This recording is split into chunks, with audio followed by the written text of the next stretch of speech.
Tip number 15 is to reply to comments on your videos with open-ended responses. Now, this especially helps if you're a smaller channel trying to get some traction.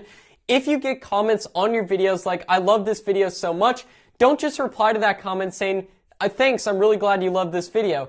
Instead, say something open-ended. And I know if you have a ton of comments on your video, it kind of gets hard to do this, but in the beginning of your channel, this is definitely a lot more doable. But what you can do is leave an open-ended response. Now, what is an open-ended response?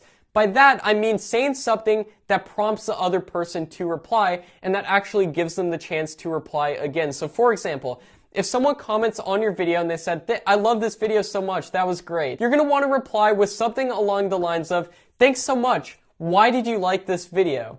This asks them another question and it actually prompts them to reply to your question. So they'll actually get a notification within their YouTube app that you replied to their comment. They'll look at it and they'll actually click the video again, giving you another view, giving you more watch time and getting them back to the video. And they'll be giving you more watch time while they leave a comment on the video. Again, hopefully replying to that comment. But the more comments that you get, the more you can actually do this, get people coming back to the video that have already watched, be getting more watch time and views as a result.